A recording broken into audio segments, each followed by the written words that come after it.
Kembo Kembo Mutata Nzambi et toi Mazulu, au nom puissant de l'archange Congo qui vient bientôt délivrer son peuple, l'ange de l'Alliance qui porte le nom du Père et dont les Bantous portent le nom, va se manifester bientôt. Selon le commun des Bankak, dont le peuple est dispersé au-delà des fleuves de couche, toujours selon la Bible hébraïque Bantou, qui commence de la Genèse et qui termine par le prophète Malachie, le prophète Malachie qui a donné un message pour avertir le peuple que l'ange de l'Alliance va arriver, c'est-à-dire l'archange Congo va arriver, va se manifester. Donc ce livre est très important parce que c'est un livre à la fois des jugements, c'est un livre qu'on a vu dernièrement qui parle de deux principaux personnages qu'on retrouve dans Genèse chapitre 25, notamment Nsavu, c'est-à-dire Ésaü, et on retrouve Yankaba, qui sont les deux nations citées dans Genèse chapitre 25. On les retrouve dans le dernier livre de la Bible hébraïque Bantou. Donc, le premier est Haï, c'est Ésaü, et le deuxième, Yankaba, est aimé par Tata Nzambi. Donc, ça parle en quelque sorte de deux royaumes. L'autre prendra fin et l'autre va régner. C'est l'objet du livre de Malachie. C'est un livre intéressant qui annonce juste la fin, c'est-à-dire la fin du règne de Ésaü et le commencement du règne de Yankaba. C'est l'objet du livre de Malachie qu'on a vu dernièrement. Et au chapitre 1, on parle des recommandations. Donc, au chapitre 1, toujours, des recommandations faites aux Lévites, aux Nava, il est explicitement recommandé, et comme l'enseignera Elia, Yelaya, Élie, le prophète, la restauration de l'honneur. Donc il est explicitement recommandé au Bantou d'honorer son père, partant d'honorer Tata Nzambi qui est un père pour nous. Un serviteur doit aussi honorer son maître, le maître qui est Yakongo Dieto. Et toujours Tata Nzambi qui est le Père, le Maître, le Tout-Puissant de nos pères. Donc, Elia restaurera cet honneur. C'est important, la réconciliation entre le Père et le Fils. C'est ce que Élie va restaurer. Élie va aussi restaurer l'honneur de Tata Nzambi. Donc, Tata Nzambi est un père. Où est l'honneur qui est dû à Tata Nzambi? Donc, c'est ça ce que veut dire le livre de Malachie, chapitre 1, verset 6. Donc, on continue à expliquer cela avant de vous montrer les versets sataniques du Jésus romain. On essaie de résumer ce que nous avions dit la dernière fois. Ok. Lévites, au chapitre 2, on parle du jugement pour ceux qui pratiquent contre ceux qui pratiquent le mariage interracial. Au chapitre 3, on parle de l'arrivée imminente, bientôt, de l'archange Congo qui va se manifester. Que fera l'archange Congo? Au chapitre 3, on dit bien qu'au chapitre 1, on parle, verset 1, on parle de l'arrivée de l'archange Congo, l'ange de l'Alliance que les élus bantous qui se détournent des oppresseurs cherchent et désirent. Il viendra faire le jugement. Toujours chapitre 3, verset 5. Il viendra pour juger le peuple bantou. Donc les jugements sont basés sur des critères connus, notamment sur des problèmes qui gangrènent au sein de cette communauté bantou, notamment le grand problème c'est la sorcellerie. Donc il viendra s'attaquer aux sorciers d'abord. Il viendra s'attaquer au deuxième problème qui est courant au milieu des Bantous, c'est-à-dire l'adultère, que ce soit l'adultère physique, que ce soit aussi l'adultère, la prostitution spirituelle aussi. Donc on peut voir ça sur les deux cadres. Donc il va s'attaquer à tout cela. Et il va s'attaquer à d'autres critères qui sont liés au manque de tiadi, au manque de compassion, c'est-à-dire l'injustice à l'égard des autres Bantous, l'injustice à l'égard des Ngoï, des étrangers qui n'ont rien fait aux Bantous. Et puis il parle de ceux qui ne le respectent pas, notamment qui ne respectent pas sa loi, parce que Tata Nzambi a donné la loi à Nabi Massa, voilà quoi, pour que le peuple soit sanctifié par la loi. Donc, ceux qui ne respectent pas Tata Nzambi, c'est ceux qui sont désobéissants, qui sont rebelles, et on a vu le sort qui sera réservé à tous ceux qui sont infidèles, rebelles, parce qu'ils ont écouté un homme fictif, romain, l'apôtre Paul, qui leur a dit que le Christos qui vient est la fin de la loi. Donc, on a vu tout cela, et on a vu que le jour de l'arrivée de l'archange Congo, qui est l'ange de l'Alliance, sera un jour terrible. Qui pourra supporter ce jour? Et pour éviter que les Bantous soient exterminés, Tata Nzambi, le Père suprême, va envoyer Nabi Eli, ce que vous appelez Eli ou Elia, dans le nom est Yelaya. Donc Yelaya va être envoyé. Donc on va utiliser le nom de Eli pour que chacun comprenne. Donc Eli viendra faire quoi? Il viendra rappeler ce que Nabi Malaki a rappelé au chapitre 4, verset 4, de ne pas oublier la loi de Massa. Il va rappeler au peuple Bantou de ne pas oublier la loi de Massa. Il va rappeler au peuple Bantou, il va enseigner. Il va enseigner sur tous les critères précédemment cités sur le jugement. Il va enseigner le peuple Bantou contre les mariages interraciaux. Parce qu'au chapitre 2, c'est ce qu'on dit, hein, c'est le jugement. Ils vont enseigner le peuple Bantou à avoir le tiadi, le manque, la compassion, avoir la compassion, parce que la sorcellerie est basée sur le manque de compassion, l'adultère est basé sur le manque de compassion, l'injustice est basée sur le manque de compassion. Donc, Eli va cibler le peuple, va ramener le peuple au tiadi qui est la compassion. Il va enseigner cela. Il va enseigner aussi le respect de la loi. Et il va surtout réconcilier ce que le christianisme est venu faire, qu'on va voir tout à l'heure, la division des pères et des fils. Mais lui, il viendra réconcilier cela. Donc, ce sera l'objet des enseignements que donnera Eli dans ces derniers temps. Donc, sa mission sera celle-là. C'est en cela qu'on reconnaîtra Eli dans ces derniers temps. Donc, Eli enseignera sur ces critères-là que Tata Nzambi l'a envoyé pour exercer. Et le but de tout cela, c'est quoi? C'est d'éviter le nkele. On a vu que le mot interdit veut dire nkele. Pour éviter l'extermination du peuple Bantou, parce que tous les pécheurs du peuple Bantou seront exterminés. Pour éviter l'extermination du peuple, parce que précédemment dans Malaki chapitre 1, il a dit que j'ai aimé Yankaba, je vous ai aimé, je vous aime. Donc Tata Nzambi aime Yankaba, c'est pourquoi il veut que Yankaba ne soit pas exterminé. Et pour cela, il va renvoyer Eli, le prophète, afin que le prophète Eli rappelle au peuple la loi. Pourquoi? Parce que, entre-temps, Edom a créé une fiction qui s'appelle Christos, qui est quoi? La fin de la loi. Donc, dans ces conditions, Tata Nzambi ne peut pas permettre cela. Il va envoyer Eli pour rappeler au peuple l'importance de la loi que dénigre le christianisme romain et édomite.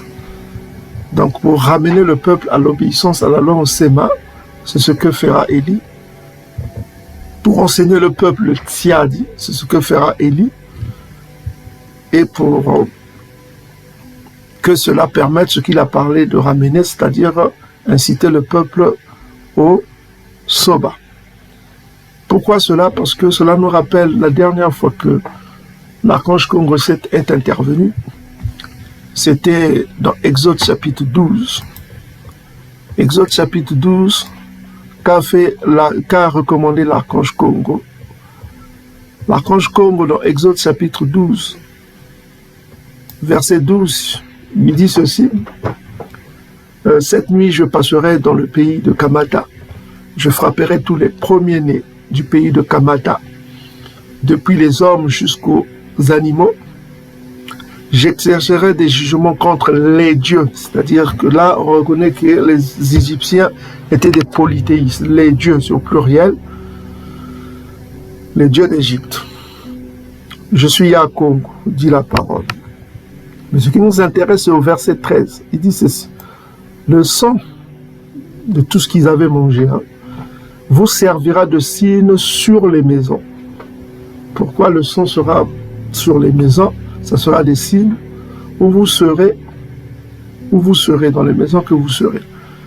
Je verrai le sang, dit Yakongo, je passerai par-dessus.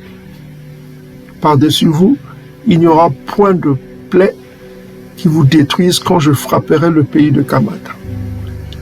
Donc il y avait un signe que les Bantous devaient mettre devant leur maison de sang pour éviter que Yakongo ne vienne pas frapper le peuple, son peuple, parce qu'il aime son peuple, le Soba, afin que le peuple Bantou ne subisse pas la destruction. C'est ce que tout simplement ça veut dire. Mais il fera la réconciliation des pères aux enfants. Vous allez comprendre quel est le problème avec les pères aux enfants dans ces derniers temps. Retenez bien qu'il fera la réconciliation des pères aux enfants. Parce qu'un lien a été brisé des pères aux enfants.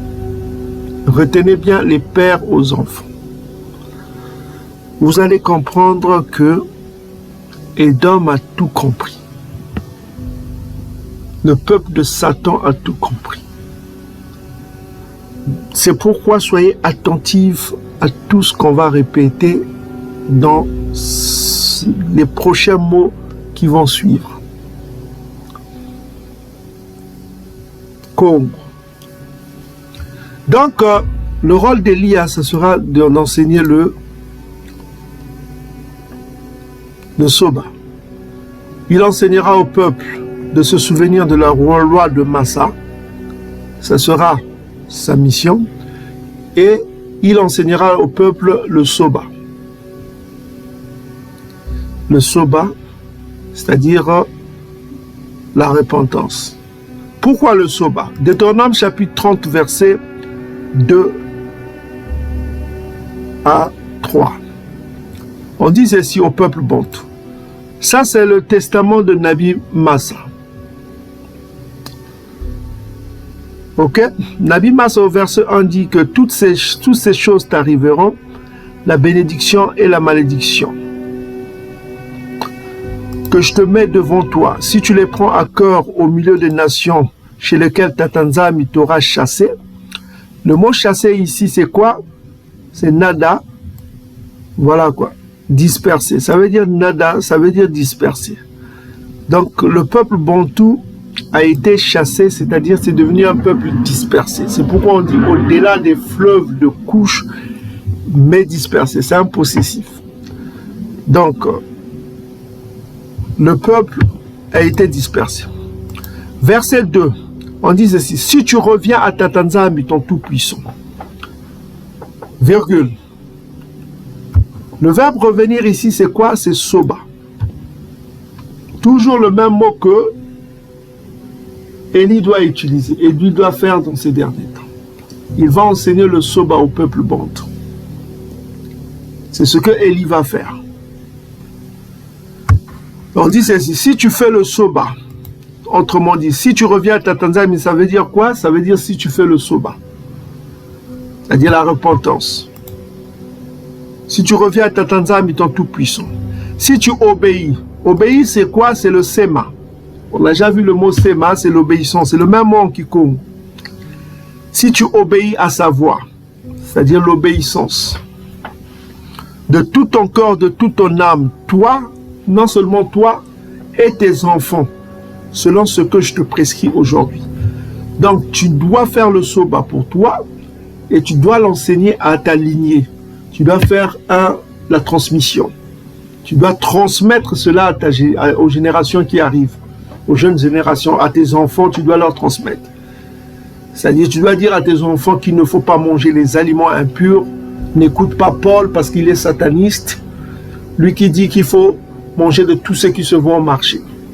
Le Fils va te promouvoir. Mais pourquoi nous ne devons pas écouter Paul? Parce que Paul, c'est un homme et il ne faut jamais, c'est une malédiction pour le peuple Congo-Bantou de faire confiance aux hommes. Jérémie chapitre 17, verset 5, c'est une malédiction. Tu diras à ton fils, il faut obéir au Père. Donc l'obéissance commence au Père. Et le fils va dire, ah mais pourquoi je ne dois pas manger du sang? Et parce que dans le sang, il y a la vie. Tu ne dois pas manger les graisses parce que c'est abominable de manger les graisses. Ça va te ruiner ta santé. Tatanzam, il a dit, il faut le faire. Tu expliques à ton fils. Tu dois transmettre cela. Tu dis à ton fils qu'il est interdit pour toi, quand tu grandiras, de te marier avec des ngoïs. Ok? Et tu donnes les Écritures, Esdras chapitre 9. Néhémie chapitre 13, verset 27. Ok? Malachie chapitre 2, verset 11 à 12. Que c'est une malédiction de se marier avec des ngoïs. Tu expliques à ton fils ou à ta fille, tu dois transmettre cela. C'est ce que Tatanzam nous recommande dans ces derniers temps. Ok? Faire le soba, ce n'est pas seulement pour toi, il faut faire aussi dans la transcription, la transmission. Il faut transmettre cela à ta progéniture, à tes enfants. Ok? C'est ce que Tatanzam exige de nous. Et si on fait cela, qu'est-ce qui va arriver? Verset 3 nous dit, alors, c'est une conclusion. Ok? Qu'est-ce qui va arriver? Alors, ok, Tatanzam, ton tout-puissant, ramènera les captifs, tes captifs. Donc ça veut dire que ce peuple qui est dispersé au-delà des fleuves de Couche a les captifs. Effectivement, Sophonie chapitre 3 verset 20 le confirme. Il confirme que ce peuple a des captifs parmi les Ngoïs. Et Tatanzam y ramènera tes captifs et aura compassion de toi. Donc il aura pitié de son peuple. Là nous tombons dans Ésaïe chapitre 14 verset 1 à 2. Donc Tatanzam aura encore pitié de Yankab. Ok? Il ramènera Yankab. Donc ça tombe toujours sur les prophéties citées par Nabi Isaïa. Donc on voit que les prophéties se suivent. Ok? Les prophètes disent la même chose. Donc Tatanzam aura pitié de toi, il aura compassion de toi. Il te rassemblera encore du milieu de tous les peuples chez lesquels Tatanzam, ton tout-puissant, t'aura quoi? Dispersé. Donc ça veut dire que ce peuple qu'il a vu déjà qu'ils seront dispersés. Et ils sont dispersés où?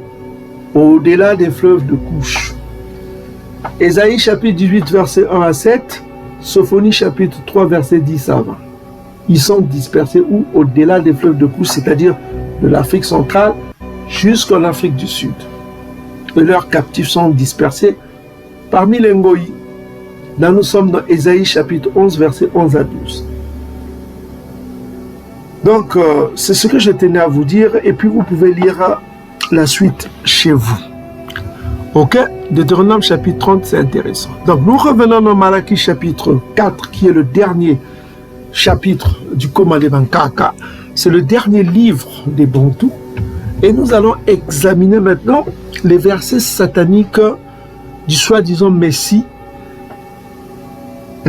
importé, venu des oppresseurs cités dans Psaume chapitre 83. Donc dans le Psaume chapitre 83, l'un des ennemis de Tatanzambi, qui est le Ntsavu Edom, nous a apporté un évangile ultra satanique. Donc, on va d'abord commencer par voir en quoi est-ce que le message de ce soi-disant Messie est satanique. Pour cela, on va commencer d'abord par voir Proverbe chapitre 14, verset 5, pour voir là où on veut vous emmener. Alors, première écriture, Proverbe chapitre 14, verset 5. Un témoin fidèle ne ment pas, virgule. Un témoin fidèle ne ment pas, virgule. Mais un faux témoin dit quoi? Des mensonges. Un faux témoin dit des mensonges, c'est-à-dire il ne fait que mentir. Parce que le mot utilisé ici, ça veut dire kosa. Nous voyons ici que l'esprit Congo utilise un mot qui se veut dire kosa. Ça veut dire mentir, tromper. Parce que vous avez ici le kaf, et vous avez le zayin et vous avez le bet à la fin, le b à la fin. C'est-à-dire la consonne finale est souvent sourde, comme avec maï. Souvent, hein, c'est pas forcément souvent sourde, comme avec maï, on prononce maïm, on prononce maï, ça veut dire o. Donc ici, kosa. Et puis ce qu'il faut savoir, c'est que quand le kaf n'a pas besoin, le kaf ou le het, c'est le cas de Congo, le gonda, n'a pas besoin forcément de vav pour avoir un son ko, ku. Vous comprenez? Il n'a pas forcément besoin de vav, c'est-à-dire le kaf ou le het. Ok? Donc ça, il faut vous le compreniez en parlant au hébreu. Le kaf, la particularité du kaf, c'est qu'il n'a pas forcément besoin du vav pour dire ko ou ku. Donc quand on dit Congo, forcément on n'a pas, ou bien ngonda, on n'a pas besoin du vav. Ok? Kozeba, quand on dit kozeba par exemple, vous avez ici kozeba, vous voyez comment ça s'écrit? On n'a pas besoin de kaf, hein? On n'a pas besoin de vav pour faire OU. Donc on dit kozeba, vous voyez c'est C, Z directement, B et le aleph à la fin. Donc ici on prononce kosa ou kosa, ok? Kosa ou kosa, ça veut dire quoi? Mentir, tromper, et c'est la même chose en lingala. Vous avez ici chez nos frères lingalophones, mentir, tromper, ok? Tromper, faire semblant. Donc celui qui ment, qui trompe, qui fait la tromperie, kosa, hein? Celui qui kosa, c'est-à-dire celui qui ment, ok? Celui qui ment, on dit ici, on répète dans Proverbes chapitre 14 verset 5, un témoin fidèle ne trompe pas. C'est-à-dire que un témoin fidèle ne fait pas le kosa, à kosa kate. Donc ici on voit un faux témoin, c'est celui qui trompe. Donc on va voir, est-ce que Jésus-Christ est un témoin fidèle à Tatanzambi ou c'est un faux témoin? C'est ce qu'on va voir maintenant. Maintenant, deuxième chose qu'on va voir aussi, c'est Proverbes chapitre 30 verset 6 que vous connaissez déjà. On nous dit quoi? N'ajoute rien à ces paroles, aux paroles de qui? De Tatanzambi, de peur qu'il te reprenne et que tu sois trouvé quoi? Menteur. Donc celui qui ajoute à la parole de Tatanzambi est un menteur, hein? Menteur, à Kosaka. Donc c'est un menteur.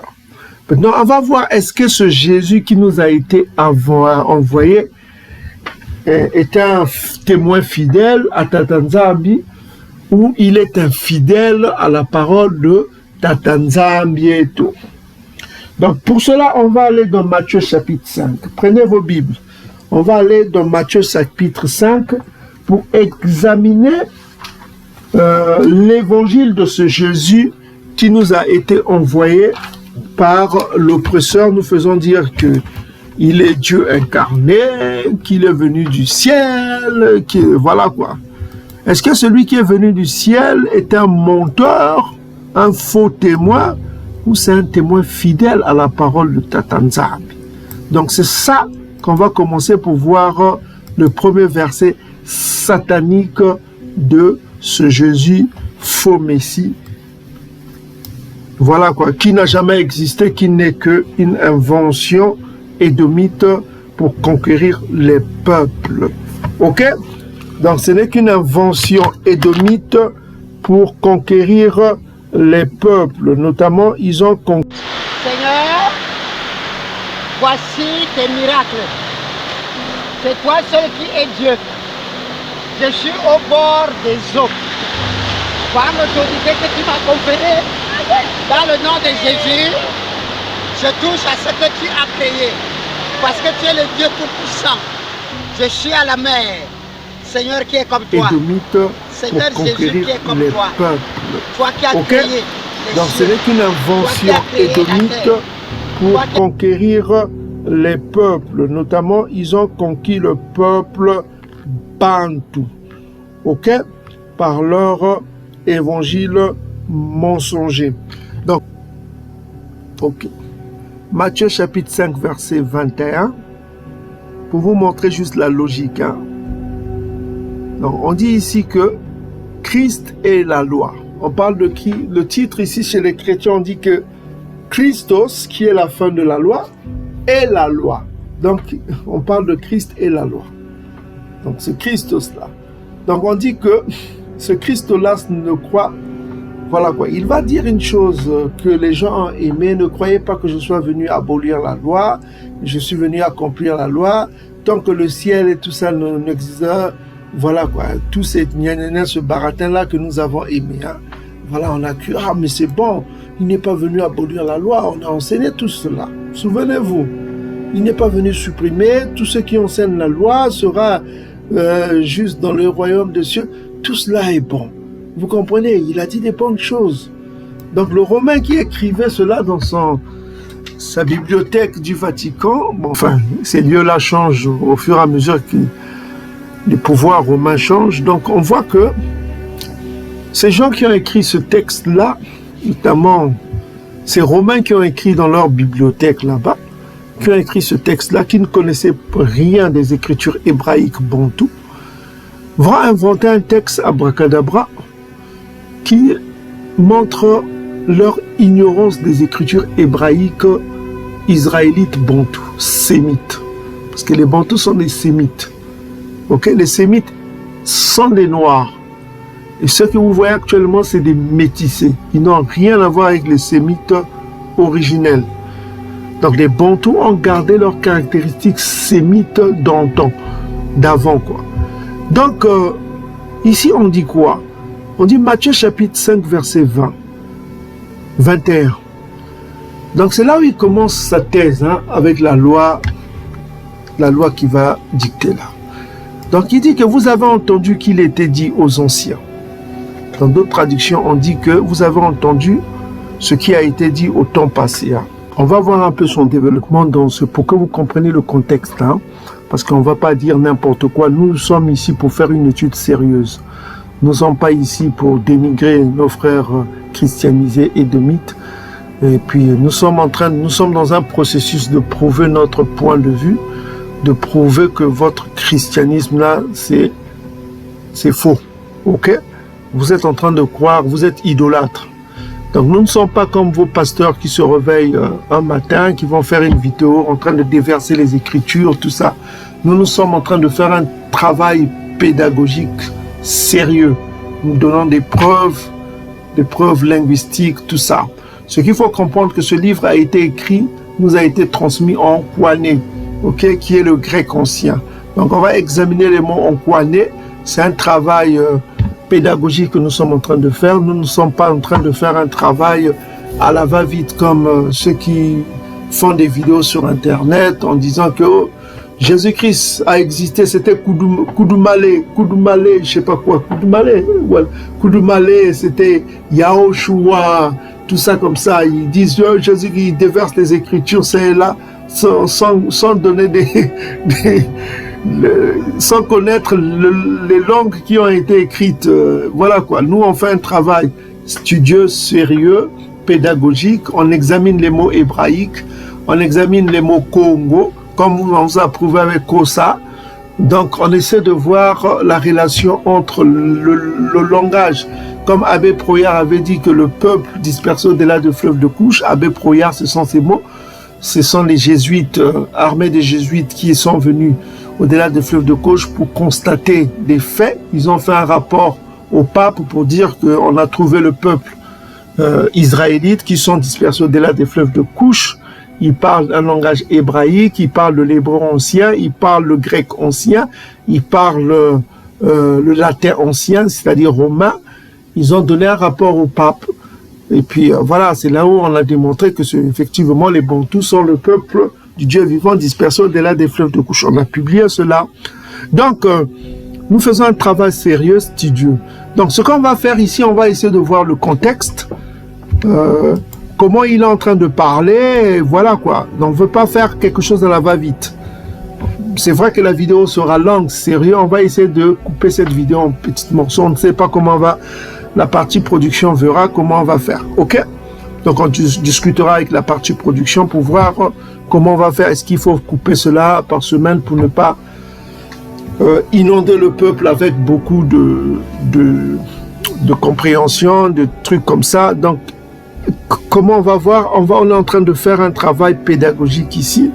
On commence d'abord à voir le contexte. Donc le Jésus-Christ édomite fictif dit ici, c'est-à-dire c'est pas lui qui parle, hein, c'est juste c'est Romains qui sont en train d'écrire sur lui. C'est un truc fictif, c'est du mensonge, quoi. Donc vous allez vous-même le constater. C'est les Romains qui écrivent sur ce Jésus-là qui n'a jamais existé.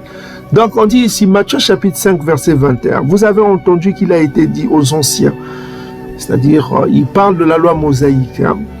C'est-à-dire le mot ici qui est utilisé ancien, c'est archaïos, ça vient de archives, comme vous parlez en archives, archéologie, tout ça, c'est un préfixe qui est illustré ici, c'est ancien, quoi. Donc vous avez entendu parler ce qui est dit aux anciens. Tu ne tueras point, celui qui tuera mérite quoi d'être puni par des juges. Là, implicitement, il est en train de citer, notamment, il est en train de citer sur tu ne tueras point, c'est ça, non? Tu ne tueras point. Il est en train de citer Exode chapitre 20, verset 13, et je crois Deutéronome chapitre 5, verset 17. À la post-production mettra, si je me suis trompé, que voilà, ils me disent quoi. La loi mosaïque. Hein. Donc tout à l'heure on vient de voir, maintenant on va voir Matthieu chapitre 5, verset 27. Vous avez appris qu'il a été dit tu ne commettras point d'adultère. Effectivement là il est en train de citer quoi? C'est-à-dire le Romain qui a écrit ce texte est en train de citer Exode chapitre 20 verset 14 et Deutéronome chapitre 5 verset 18. Donc c'est ce qu'il est en train de citer. Et l'auteur romain qui a écrit ce texte fictif va aller dans Matthieu chapitre 5 verset 31. L'auteur romain va écrire ceci: celui qui repudie sa femme lui donne une lettre de divorce. Il est en train de citer notamment repudie sa femme, c'est-à-dire Deutéronome chapitre 24 à plus. Hein. Ok? Donc c'est ce qu'il est en train de citer. Hein. Maintenant, il va aller dans Matthieu chapitre 5 verset 33. Donc l'auteur romain édomite va faire parler ce Jésus fictif encore. Qu'est-ce qu'il va dire à ce Jésus fictif dans son roman fictif qu'il est en train d'écrire ici? Vous avez appris qu'il a été dit aux anciens, tu ne parjureras point, mais tu acquitteras envers le Seigneur ce qui tu as décidé, tu as déclaré par ton serment. Ça en parle de faux serments. Donc là, vous pouvez le voir dans Lévitique chapitre 19 verset 12, hein, et puis dans Nombre chapitre 30 à partir du verset 3, si je ne me trompe pas, et puis Deutéronome chapitre 23 verset 21. Donc là, il est toujours dans les Écritures, l'auteur romain est dans les Écritures. Et là, on va passer, examiner un peu Matthieu 38 qui révèle un peu l'ignorance des scribes romains qui ont écrit ce texte, parce qu'apparemment, ils n'avaient pas vraiment la connaissance, comme on l'a démontré dans les vidéos précédentes, la connaissance du commun hébraïque, c'est-à-dire bantou, c'est-à-dire ils n'avaient pas la connaissance des textes hébraïques bantou. Voici un exemple, par exemple, avant qu'on continue, hein, un exemple de leur ignorance. Vous pouvez voir ici dans Matthieu chapitre 5 verset 38, ça c'est le Messie fictif romain qui va parler, que les auteurs romains vont faire parler, en disant, vous avez appris qu'il a été dit œil pour œil et dent pour dent. Donc, il faut savoir ici qu'il parle de la loi mosaïque citée dans Exode chapitre 21, qu'on va examiner tout à l'heure. Donc, Exode chapitre 21, c'est à partir du verset 24, si je ne me trompe pas. Voilà quoi. Donc, il cite un peu Exode 21 à partir du verset 24. Et puis, il dit ceci, que vous avez appris qu'il a été dit, œil pour œil, dent pour dent. Bon, beaucoup de gens ne connaissent pas cette loi. Dès qu'ils entendent eux pour eux, don pour don, ils croient que c'est une loi de vengeance, tout ça comme ça. Et puis là, au verset 39, le Christ, édomite romain créé par Rome, va dire que « Mais moi, je vous dis de ne pas résister aux méchants. Si quelqu'un te frappe sur la joue droite, présente-lui aussi l'autre. » Donc on voit l'ignorance complète de ces Jésuites sur la loi qui a été donnée. Il parle d'une loi, et puis il parle d'une loi de docilité. Vous comprenez? Donc nous sommes dans une loi de compensation dans des affaires civiles bantou, parce qu'il faut connaître cette loi. On va d'abord aller vers cette loi pour que vous compreniez son ignorance. Apparemment, ce Jésus fictif romain ne comprenait pas la loi de compensation, parce que c'est une loi de compensation pour les victimes qui ont été lésées. Hein. Voilà quoi. Donc, on va examiner cette loi pour que vous voyez un peu l'ignorance de ces Jésus-là. Ok, donc Exode chapitre 21 à partir du verset 22. Que dit le Coma? Le Coma dit ceci. On va commencer à partir du verset 22 pour voir de quoi on parle. C'est des affaires civiles hein, que les juges bantous devaient régler.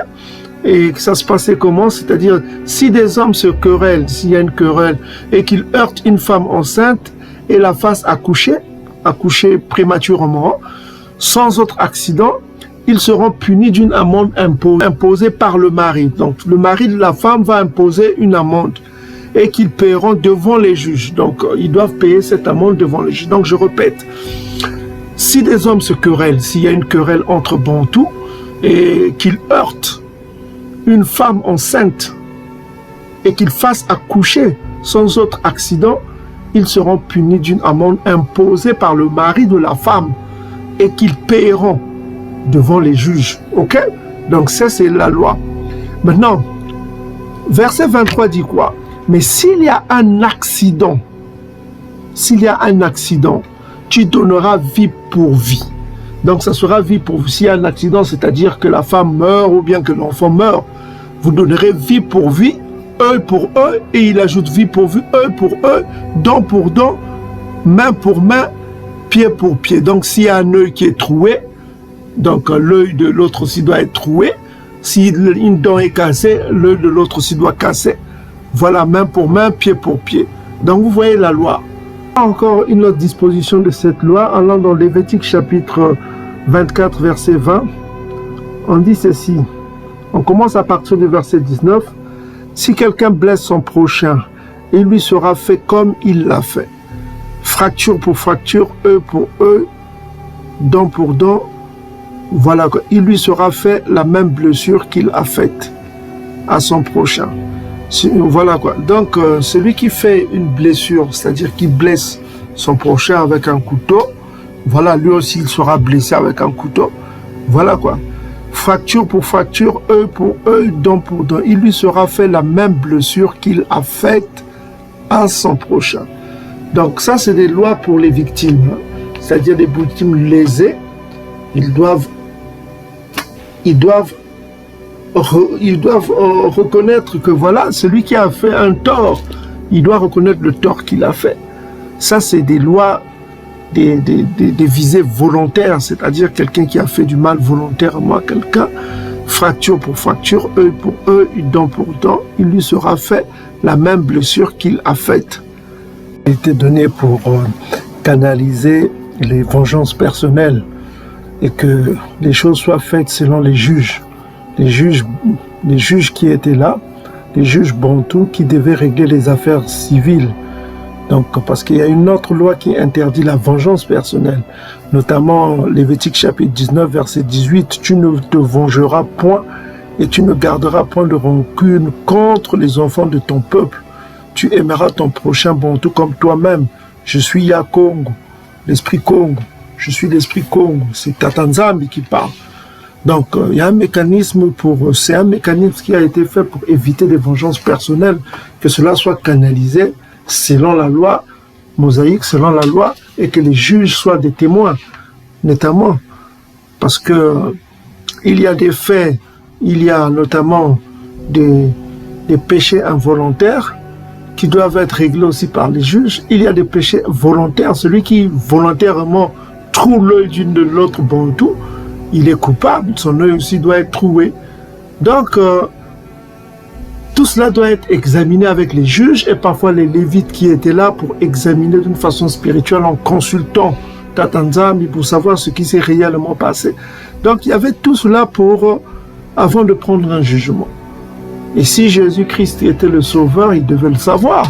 Apparemment, ces Romains-là ne connaissaient pas comment fonctionnait la loi mosaïque. Pour le péché involontaire, la loi mosaïque a mis en place des mécanismes de pardon, d'expiation du péché. Tout cela est expliqué dans Lévitique chapitre 4, c'est-à-dire qu'il fallait que les prêtres fassent un sacrifice d'un taureau, d'un jeune mâle taureau, tout ça, un sacrifice d'expiation, et pour que le pardon soit accepté par Tatanzambi. Tout cela est expliqué dans Lévitique chapitre 4 pour les péchés involontaires. Donc, tous ces mécanismes existent. Et si le Romain connaissait un peu la parole, il devait connaître ces mécanismes-là. Donc, maintenant, écoutons ce que ce Jésus romain va répondre à cela. Alors, ça c'est la loi qui... c'est-à-dire pour les personnes lésées. Hein. Les personnes lésées. Maintenant, le Jésus fictif romain va faire quoi de cette loi? Il va parler de ce qu'on appelle d'une loi de docilité. Il va parler de la docilité. C'est-à-dire, qu'est-ce qu'il va dire ici? Il va dire ici, mais moi, je vous le dis, ne résistez pas aux méchants. Si quelqu'un te frappe sur la joue, présente lui aussi l'autre joue. Donc, je ne vois pas Est-ce que vous commencez à comprendre? La loi là, c'est pour les victimes. C'est-à-dire que la loi qui a été donnée pour don, c'est soit dans les circonstances là où la victime a été lésée. Donc, selon la loi mosaïque, c'est-à-dire que si tu trouves l'œil d'un autre, toi aussi ton œil doit être troué. Là, on vient de le voir dans Lévitique chapitre 24, versets 20 à 21. Et tout à l'heure, on a vu aussi dans Exode chapitre 21, à partir du verset 22 à 24. Donc, c'est-à-dire que si tu trouves l'œil d'un autre, toi aussi ton œil doit être troué. Ça, c'est la loi mosaïque, c'est la loi de Tatanzambi. Tatanzambi a exigé cela, c'est la loi qui ne doit pas être changée. C'est-à-dire une loi pour les victimes, c'est-à-dire une victime qui a perdu son œil par quelqu'un qui l'a fait expressement, qui l'a troué un œil. Cette victime-là doit voir aussi l'œil de celui qui l'a troué l'œil être troué. Est-ce que vous commencez à comprendre? Voilà. C'est la loi de compensation. C'est la loi de compensation. Ça peut être d'une façon qu'on a vu financière, ça peut être aussi d'une façon œil pour œil, dent pour dent. Donc c'est ça. C'est la loi de Tatanzambi. Maintenant, le problème qui se pose, ce n'est pas ça. C'est-à-dire, c'est une loi pour les victimes. Maintenant, qu'est-ce qu'on voit dans le Romain ici? Qu'est-ce qu'ils vont faire? Ils vont faire parler ce Christ-là en disant que ce sera une loi. Lui, il parle maintenant d'une loi de docilité. C'est-à-dire que, qu'est-ce qu'il dit dans sa loi de docilité? Il dit, mais moi, je vous le dis, de ne pas résister aux méchants. Il parle d'un méchant. De ne pas résister aux méchants. Si quelqu'un te frappe sur la joue droite, présente lui aussi l'autre. Donc, il parle d'autre chose. Il parle d'une docilité. Est-ce que vous commencez à comprendre? De l'autre côté, la loi ne parle pas du méchant ou du non-méchant. Ça parle des personnes qui ont été victimes de quelque chose qui les a lésés, qui les a rendus soit handicapés, qui ont perdu leur œil, qui ont été blessés. Voilà quoi. Mais lui, le Christ là, Édomite va parler d'une loi de docilité. C'est-à-dire, si quelqu'un te frappe, tu ne fais rien, quoi. Tu acceptes cela comme un con. Voilà, quoi. Comme une personne. Voilà, tu es docile, quoi. Tel un bête, un idiot, un mongol. Donc, tu acceptes tout, quoi. Voilà, quoi. C'est ça qui a rendu les soldats bantous faibles. Parce qu'on vous a dit, si quelqu'un te frappe, ou que quelqu'un vient tuer ta famille, tu es là, tu regardes, tu pardonnes comme un chien, quoi, comme un idiot. Voilà quoi. Et si les envahisseurs viennent chez toi, tu pardonnes, tu leur laisses. S'ils te frappent avec leur fusil, toi tu ne réponds pas, tu acceptes. C'est la loi de conquête, ça. C'est pour une religion qui veut conquérir des peuples. Vous comprenez? Pour rendre les pays conquis, comment dirais-je, qui les rend dociles, qui les rend soumis. Vous comprenez?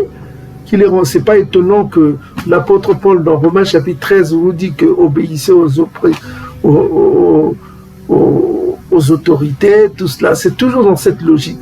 Est-ce que vous commencez à comprendre? Donc vous voyez qu'il y a une différence entre la loi qui a été donnée par Tata Nzambi, qui parle plutôt d'une circonstance précise, c'est-à-dire que lorsque tu es victime de quelque chose qui t'a perdu, soit un membre, voilà quoi. Et lui, il parle d'une loi de docilité, de soumission, d'acceptation, qui n'a rien à voir avec la loi donnée par Massa. Est-ce que vous commencez à comprendre? Donc là, c'est un peu l'ignorance, un peu de ce Jésus créé par homme qui ne comprend pas en fait les écritures hébraïques bantoues. Il ne comprend pas les écritures hébraïques bantoues. Ok?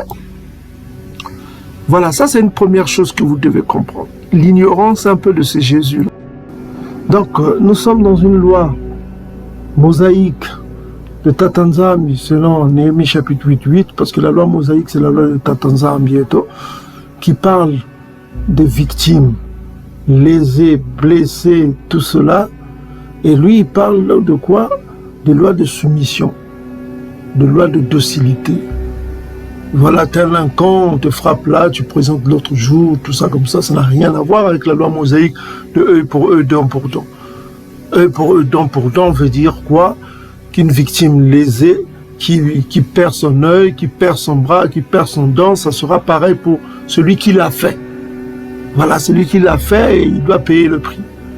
Voilà, si quelqu'un te trouve un œil sans que tu lui aies fait quelque chose, lui aussi son œil doit être trouvé, pour qu'il sache que ce qu'il a fait, c'est pas bon. Voilà, c'est comme ça. Édom a fait du mal au peuple bantou, Édom aussi subira l'esclavage. C'est la loi de Tata Nzambi. Voilà quoi. Là, nous sommes dans Jérémie chapitre 30, verset 16. Ceux qui ont mené les bantous en captivité iront en captivité. C'est la loi de Tata Nzambi. Ceux qui ont tué les bantous seront tués. Voilà. Ceux qui ont fait du mal au peuple bantou recevront le mal qu'ils ont fait. Et c'est la même loi que Tata Nzambi exige. C'est la donne de doigt pour doigt, œil pour œil. Mais le Jésus édomite n'est pas dans cette logique. Il est dans une logique de soumettre les peuples, de soumission. Les Romains sont dans cette logique-là. Qu'est-ce que disent les Romains dans Matthieu chapitre 5? Matthieu chapitre 5, les Romains dit quoi? L'esprit des Romains, c'est quoi? De ne pas résister. C'est la soumission. Ne résistez pas aux oppresseurs. C'est quoi ça? Quelqu'un qui vient nous oppresser, tout ça comme ça, on ne va pas résister. Mais sinon, les bantous ne seraient jamais indépendants. Lui, ce Christ-là demande de ne pas résister, d'être tout un con là et tu acceptes tout quoi. Non, il ne faut pas accepter tout. Voilà quoi. Il ne faut pas accepter tout. Donc, la loi de Tata Nzambi, c'est la loi de tu fais du mal à l'autre, tu subiras le même mal. Édom a fait du mal au bantou, Édom subira l'esclavage. C'est écrit dans la loi de Tata Nzambi. Ça, c'est un principe que ce Jésus-là devait connaître quand même. Et apparemment, c'est pas Congo, c'est pas l'esprit Congo qui est en lui, mais c'est l'esprit d'Édom. Donc on voit déjà un premier point, là où ce n'est pas un Jésus qui parle, ce n'est pas un esprit Congo qui parle, c'est un esprit d'Édom. Ok? C'est l'esprit d'Édom pour conquérir des peuples. Ne résistez pas, regardez, je vous le dis, de ne pas résister. Le mot résister, c'est quoi? Hein? C'est ça ce que veut l'oppresseur. Celui qui veut conquérir tes terres, il ne veut pas que tu résistes. Parce qu'il va perdre ses soldats. C'était ça l'esprit romain. Ne résistez pas au méchant. Celui que vous considérez comme votre méchant. Et plus tard, il va dire, aimez-vous le méchant, aimez tous ceux qui vous haïssent, tous ceux qui vos oppresseurs, il va ajouter tout ça. Est-ce que vous commencez à comprendre la logique satanique de ce texte? Hein? Est-ce que vous commencez à comprendre la logique satanique? Donc, vous voyez vous-même que c'est romain, ça. Dans les Écritures, l'auteur romain est dans les Écritures. Et là, on va passer dans Matthieu chapitre 5, verset 47. Non. Voilà, dans Matthieu chapitre 5, verset 43. Donc là, on va rentrer maintenant dans le mensonge de ce Jésus fictif. Ok? Donc là, il va dire dans Matthieu chapitre 5, verset 43, écoutez attentivement, vous avez appris qu'il a été dit, tu aimeras ton prochain et tu haïras ton ennemi. Mais moi, je vous le dis, aimez vos ennemis, bénissez ceux qui vous maudissent, faites du bien à ceux qui vous haïssent, priez pour ceux qui vous maltraitent et vous persécutent, afin que vous soyez les fils du Père qui est aux cieux. Qui est aux cieux, dans les cieux, il fait lever son soleil sur les méchants et sur les bons, il fait pleuvoir sur les justes et les injustes. Donc, le chrétien du dimanche va lire cela, va dire Amen, Alléluia, Jésus est amour. Il va lire cela, il va dire oh, mais Jésus est amour. Mais celui qui a l'esprit Congo, quand il va examiner avec sa loupe, vous comprenez, il va examiner avec sa loupe les paroles de ce Jésus, il va se dire mais c'est quoi ça? Mais c'est des conneries ça. C'est quoi ça, ce Jésus-là? Qu'est-ce qu'il raconte? Première chose, écoutez attentivement. Première chose, il va citer une écriture qu'on va lire tout à l'heure. Premièrement, il dit ceci. Écoutez attentivement, soyez attentifs. Vous avez appris, comme il a dit précédemment, on l'a lu tout à l'heure dans Matthieu chapitre 5, verset 21, Matthieu chapitre 5, verset 27, Matthieu chapitre 5, verset 31, Matthieu chapitre 5, verset 31, 33. Donc, il a cité les Écritures, la loi mosaïque. Mais là, le Jésus là va mentir.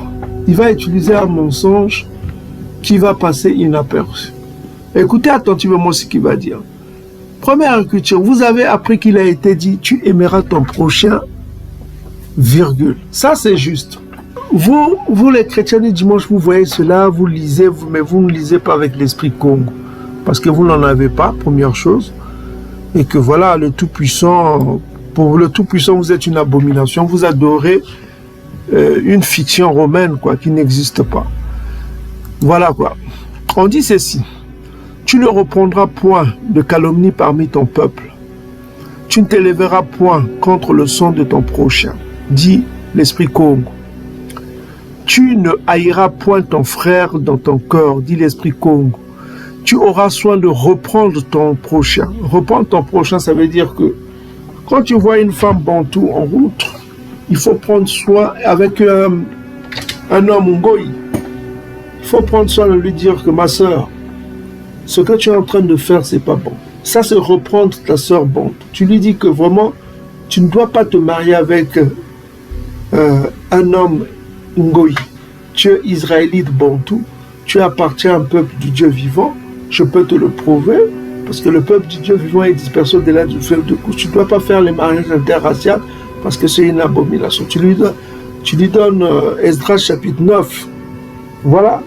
Tu l'expliques que voilà, les filles bantou ne doivent pas se marier avec les ngoï. Et si tu vois un homme bantou qui mange du porc, tu lui dis la même chose. Tu lui donnes les Écritures qu'il ne faut pas manger les aliments impurs, qu'il ne faut pas manger du sang, qu'il ne faut pas manger les fruits de mer. Tout ce qui vient de la mer doit avoir les écailles et les nageoires. Tu lui enseignes ça. S'il n'y a pas d'écailles et de nageoires, ne mange pas. Donc, ça va pour les fruits de mer et les autres animaux qui n'ont ni écailles ni nageoires. Donc, tu dois l'enseigner la loi. N'écoute pas Paul parce que c'est un sataniste. Et tu lui donnes les vidéos de Navin Tiba Malonga qu'on a prouvé que Paul est un sataniste. Donc, voilà. Tu enseignes ton frère, tu enseignes ta soeur. Tu leur dis, tu dois reprendre ton prochain bontou. Mais tu ne le chargeras point de péché à cause de lui. Voilà, tu ne dois pas le charger de péché, mais tu dois le reprendre. Tu dois lui dire ce que la loi exige. Donc c'est ce que Tatanzambi nous recommande ici. Et puis verset 18, on dit Jésus, tu ne te vengeras point et tu ne garderas point de rancune contre les enfants de ton peuple, c'est-à-dire le peuple bontou. Donc tu ne dois pas avoir de rancune, c'est-à-dire la colère, voilà quoi. Tu ne dois pas avoir la colère, même si c'est comme avec les divorces là qui arrivent. Tu étais avec... pour les femmes, souvent, hein, on constate chez les femmes, pour ne pas dénigrer les sœurs qui sont ici, pour vous dire que quand une femme divorce, souvent elle a des rancunes contre son ex ou bien le père de ses enfants. Elle a toujours de rancunes, de la colère. Vous ne devez pas avoir de rancune ou de la colère à l'égard de votre frère bontou dont vous avez eu des enfants, ou bien, voilà quoi. Ça s'appelle le kindoki. Ça s'appelle le kindoki. Ça commence par la rancune. Donc tu ne dois pas avoir des rancunes contre les enfants de ton peuple. Et puis c'est là où le Jésus là a repris cela. Tu aimeras ton prochain bontou comme toi-même. Je suis Ya Congo, l'esprit Congo qui parle. Et puis au verset 19, vous observerez mes lois. Voilà quoi. Et puis on donne des lois, tu ne t'accompliras pas avec des bestiaux, c'est-à-dire la zoophilie, tu ne feras pas ces abominations-là. Donc on donne un peu la loi mosaïque que vous connaissez. Donc le Jésus-là a répété cela. Mais le problème c'est quoi avec ce Jésus-là? Toujours sa manie à ajouter des choses qui n'existent pas. Il va ajouter quelque chose qui n'existe pas dans la loi mosaïque. Il dit ceci que tu haïras ton ennemi. Mais le Tout-Puissant n'a jamais écrit ça. Ça n'existe nulle part. Vous pouvez voir dans les commentaires bibliques que vous avez chez vous, ou les références bibliques, vous ne verrez que ça n'existe pas. Ok?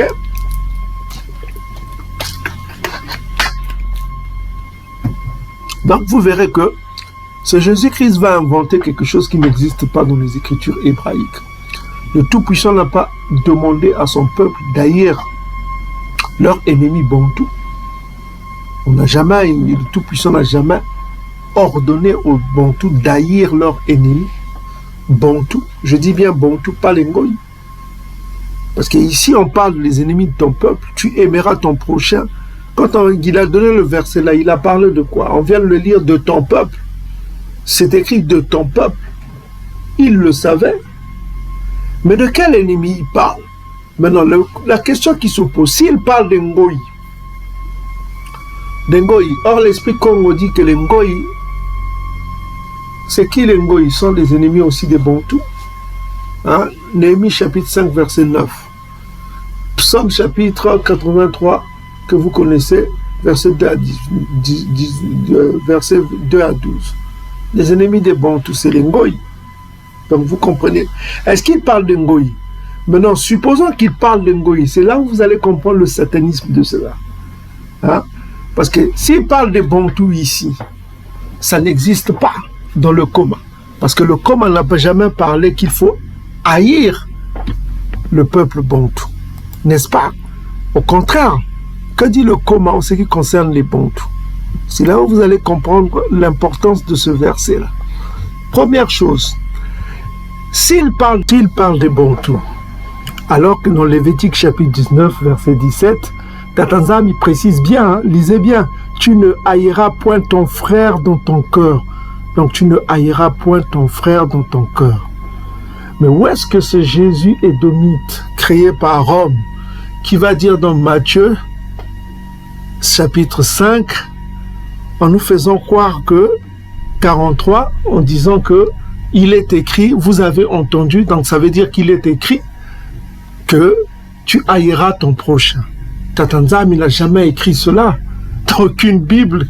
Donc ce Jésus-là qui se prétend Dieu, connaître tout, en fait il ajoute quelque chose qui n'existe pas. En ajoutant, il tombe sur Proverbe chapitre 30 verset 6. Il devient menteur. Est-ce que vous commencez à comprendre? Il est en train d'ajouter quelque chose qui n'existe pas. Tatanzambi a bien précisé, Lévitique chapitre 19, verset 17, tu ne haïras point ton frère dans ton cœur. De quel frère dont on parle? Les enfants de ton peuple, il précise bien dans Lévitique chapitre 19, verset 18. Donc on parle des bantous uniquement. Tu ne dois pas haïr un bantou, point barre. Donc c'est Jésus-là parler de qui? C'est là où vous allez comprendre le satanisme, mes frères. Vous allez comprendre Rome. Les bantous, ça n'existe pas cette écriture dans le coma des bantous. Parce que dit le coma des bantous? On va voir ce que le Tout-Puissant recommande aux bantous en ce qui concerne les ennemis bantous. Ok? Donc, première écriture qu'on va voir tout à l'heure, pour ce qui concerne les ennemis bantous. Que faire quand vous avez un ennemi bantou? Parce que ce mec-là, il est en train de dire que tu haïras, vous avez entendu. Hein? Il parle de vous avez entendu. Akua. Parce que vous avez appris. Parce qu'ici, on dit akua. Il voulait dire koua. Akuo, ça veut dire, ça vient de koua. Parce que le aleph ne se prononce pas en langue chez les Hébreux. Quand les bantous ont reçu les langues grecques, là, ils ne prononcent pas le alpha non plus. Donc, ils disent koua ou kuo. C'est voilà quoi. Donc, vous avez entendu, c'est entendre quoi. C'est apprendre. C'est apprendre, entendre, voilà quoi, c'est ce que vous voyez ici. Kuo, c'est entendre, vous avez entendu, comprendre, apprendre, vous avez compris, assimiler ce que vous avez reçu comme enseignement, quoi, c'est apprendre. Ok? Voilà quoi, c'est apprendre, hein? Vous avez appris quoi? Vous avez appris à apprendre, donc ça veut dire que c'est dans la loi. Quand il dit que kuo, qui veut dire entendre, qui veut dire aussi apprendre. Donc c'est dans la loi, donc il se fait référence à la loi. Mais la loi ne dit pas que nous devons haïr nos ennemis de notre peuple, ça c'est premièrement.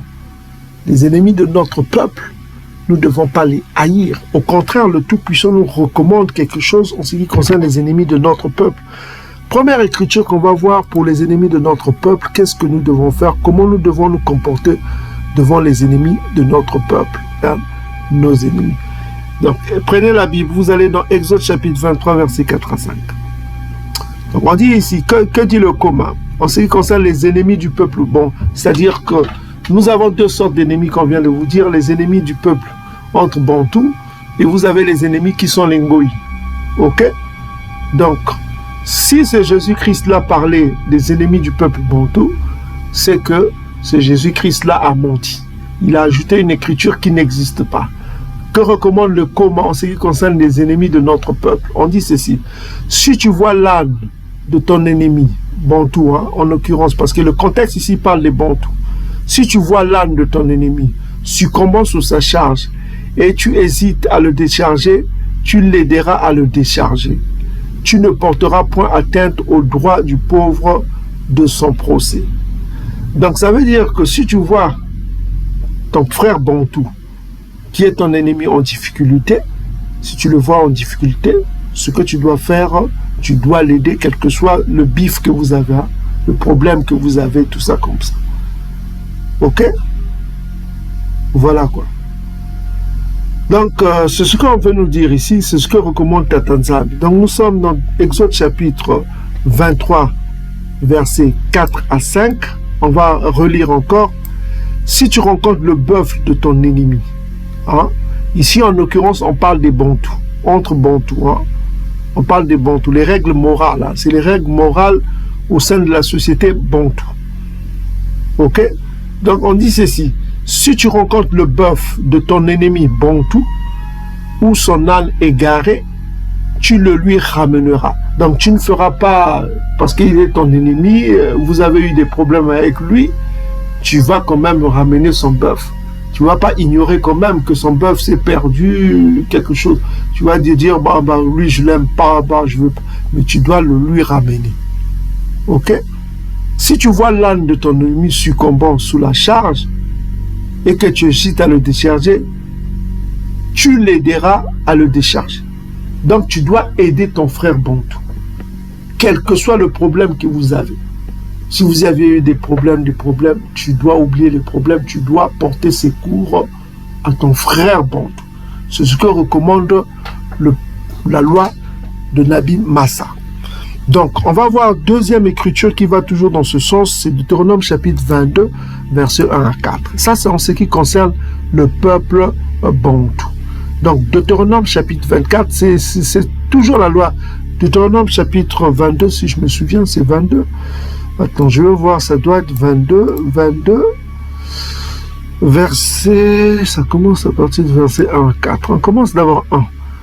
Donc, si tu vois, on vous dit, si tu vois s'égarer le bœuf ou la brebis de ton frère, donc on voit ici, on précise bien, pour voir que l'ennemi dont on parle, c'est le bantou. Ici, Nabi Massa va donner des précisions. L'ennemi dont on parlait dans Exode chapitre 23, verset 4 à 5, en fait, c'est ton frère bantou. Donc, si tu vois s'égarer le bœuf ou la brebis de ton frère, tu ne t'en détourneras point, tu les ramèneras à ton frère. Si ton frère n'habite pas près de toi, ne le connaisse pas, tu recueilleras l'animal dans ta maison et il restera chez toi jusqu'à ce que ton frère le réclame et alors tu le lui rendras. Donc malgré que tu aies des problèmes avec ton frère bantou, qui est ton ennemi, tu dois faire en sorte que ce bien-là le lui revienne. Tu ne dois pas le prendre, tu ne dois pas l'ignorer. Tu dois être, c'est-à-dire tu dois privilégier la réconciliation, tu dois privilégier le tiad. Est-ce que vous commencez à comprendre le sens de la loi de Nabi Massa? Donc tu ne dois pas être rancunier. Donc ça revient toujours dans ce qu'on vient de lire tout à l'heure, dans Lévitique chapitre 19, tu ne dois pas avoir de rancune contre ton frère bantou. Donc c'est ce qu'enseigne Tata Nzambi. Donc là on voit que le Coran n'enseigne pas de haïr son ennemi bantou. Au contraire, il demande de la compassion. C'est ce que recommande Tata Nzambi et Yamazulu. Donc on va voir encore une autre écriture qui parle de ça. Nous allons voir Proverbe chapitre 24 versets 17 à 18. Donc on dit ici, on commence à partir du verset 17, c'est ça. On dit ceci: ne te réjouis pas de la chute de ton ennemi, de ton frère bantou, quoi. Et que ton corps ne soit pas dans l'allégresse quand il chancelle, de peur que Tata Nzambi ne le voie et que cela ne lui déplaise et qu'il ne détourne de lui sa colère.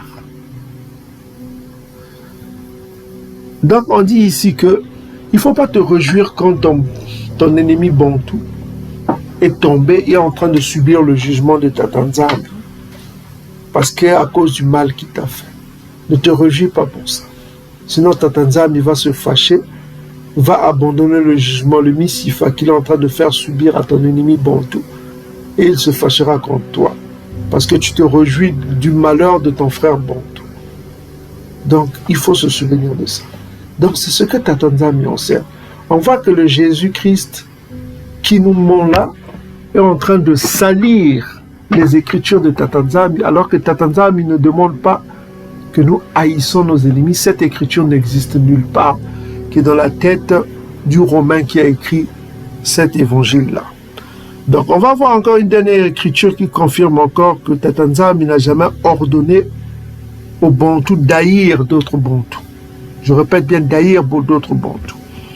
Donc on va aller dans Proverbe chapitre 25 à partir du verset 17.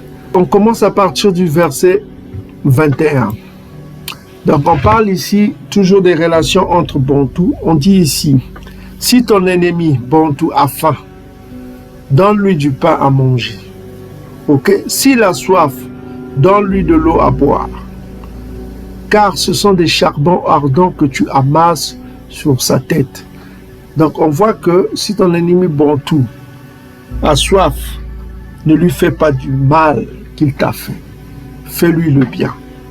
En faisant cela, tu accumules des charbons ardents et tu amasses sur ta tête.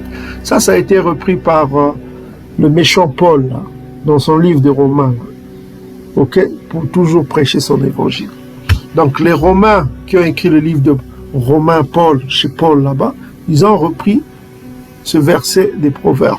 Donc ils ont fait du copier-coller, comme avec le Jésus fictif qu'ils sont en train de faire. Donc Tata Nzambe nous recommande devant notre ennemi Bantou de ne pas faire le mal, de faire le bien. En faisant le bien à notre ennemi Bantou, nous sommes en train de multiplier les charbons ardents d'amasser sur sa tête. Et en faisant ce bien-là, le Tout-Puissant nous récompensera. Tata Nzambe te récompensera. En faisant le bien au lieu du mal. Ça, c'est pour les ennemis Bantou. Ok? Donc, on revient chez Jésus-Christ fictif. On voit l'esprit Congo, comment il a enseigné, comment nous devons nous comporter entre Bantou, contre nos ennemis qui sont Bantou. Qu'est-ce que nous devons faire? Nous devons privilégier le bien au lieu du mal. Nous ne devons pas les haïr. C'est ce que Tata Nzambe nous ordonne. Nous venons de le lire. Maintenant, la question qui se pose, si ce n'est pas les Bantous dont le Jésus-Christ parle ici, de quel ennemi parle-t-il alors? Parce que ce verset-là qu'il a dit que vous avez appris, qu'il a été dit, tu aimeras ton prochain et tu haïras ton ennemi, là, ça n'existe pas dans le comment, on vient de le démontrer. Donc Jésus-Christ ici est en train, enfin je l'appelle Christ, hein, mais il n'est pas le Christ. On peut l'appeler Christ parce qu'il est la fin de la loi. Ok? Donc le Jésus-Christ qui est la fin de la loi, selon Romains chapitre 10 verset 4, c'est Jésus la fin de la loi, qui est la fin de la loi divine, dit ici quoi? Un mensonge, parce qu'il ajoute une écriture qui n'existe pas. Ça n'existe pas. Donc on voit que même les commentaires bibliques le reconnaissent. Cette écriture n'existe pas. Ce Jésus-là a inventé une écriture qui n'existe pas. Donc il ajoute quelque chose qui n'existe pas. Comme un magicien, quoi. Mais c'est pas lui qu'il faut accuser, parce que lui n'est qu'un personnage fictif créé par Rome pour syncrétiser les multiples croyances dont croyaient les Romains. Parce que souvenez-vous, au début de la vidéo, on a dit quoi? Mithra-là existait avant qu'on parle même de JC. Ce Mithra-là avait des disciples. Ce Mithra-là avait eu un repas. Il est allé au ciel avec ses disciples. C'est la même histoire, c'est pas une coïncidence quand même. Quelqu'un qui a existé des siècles avant ce JC est la même histoire que ce JC. C'est pas une coïncidence quand même, réfléchissez. À moins que vous soyez bête ou idiot, je ne sais pas. Donc, nous voyons ici, en fait, que c'est un verset satanique. Pourquoi? Parce que ce Jésus-Christ est en train de tromper son audience. Il trompe son audience en disant que Dieu a dit que tu haïras ton ennemi. Ça n'existe nulle part dans les Écritures hébraïques. Bantou. Le Tout-Puissant n'a pas recommandé de haïr son prochain Bantou. Ok? Maintenant, il va dire, maintenant, si ce n'est pas son prochain Bantou, que pense le Koma maintenant pour les ennemis Ngoï? Que devons-nous faire pour les ennemis Ngoï? Le Koma nous recommande quoi? Quand nous lisons Psaume chapitre 139, et c'est là où vous devez être intelligent, si ce n'est pas les ennemis Bantou, de qui parle-t-il? Est-ce qu'il parle des Romains, des oppresseurs? S'il parle des oppresseurs, c'est encore plus satanique.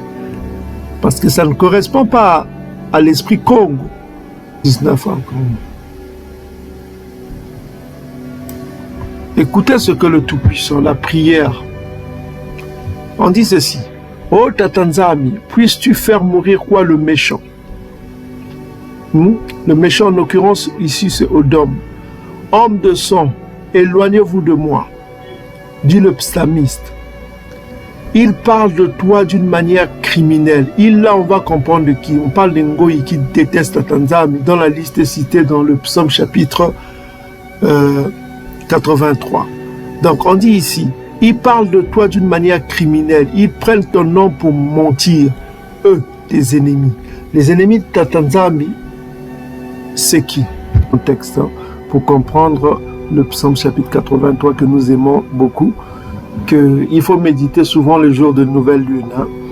C'est très intéressant ça.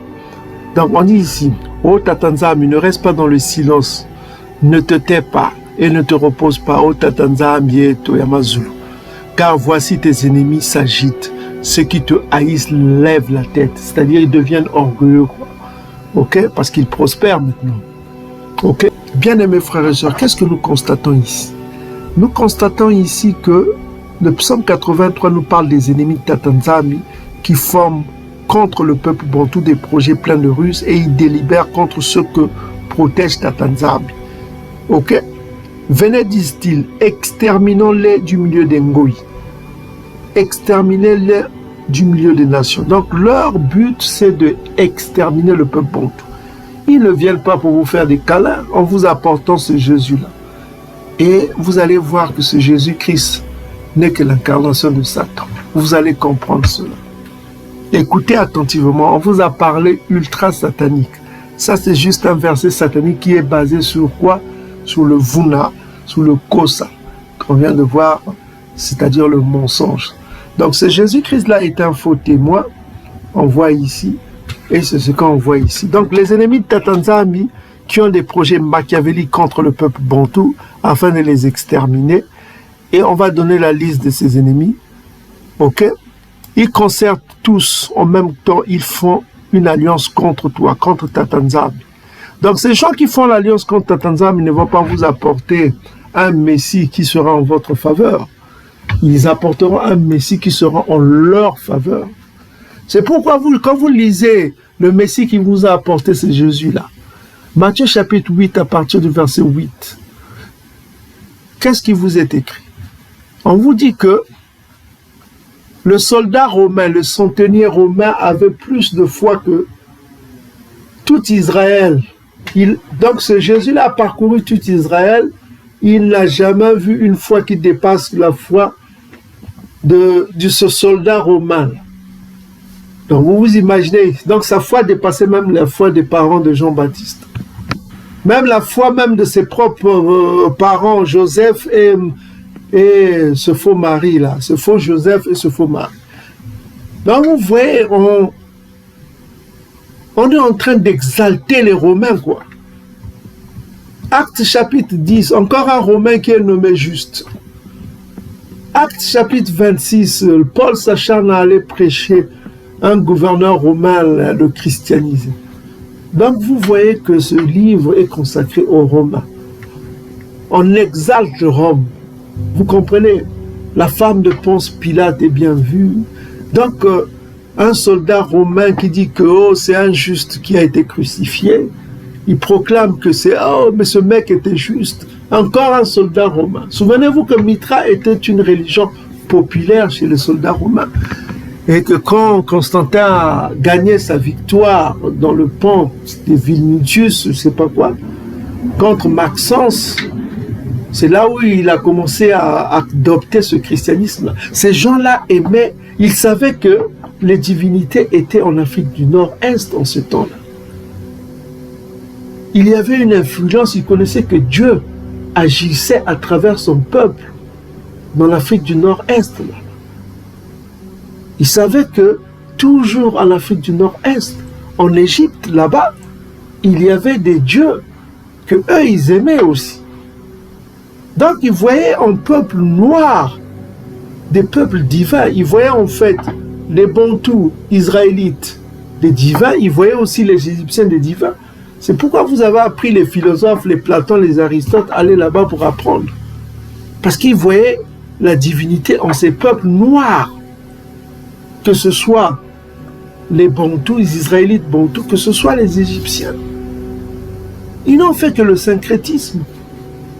En prenant les religions de ces contrées-là, en mélangeant avec les religions des Bantous, en mélangeant des Égyptiens, en mélangeant des Perses, avec Mitra, Indo-Perse, Indo-Arien, Mitra qui est une divinité indo-arienne, Ils ont mélangé ça avec leur paganisme, voilà quoi. Et ils ont créé ce personnage fictif qui est ultra satanique et on va le démontrer.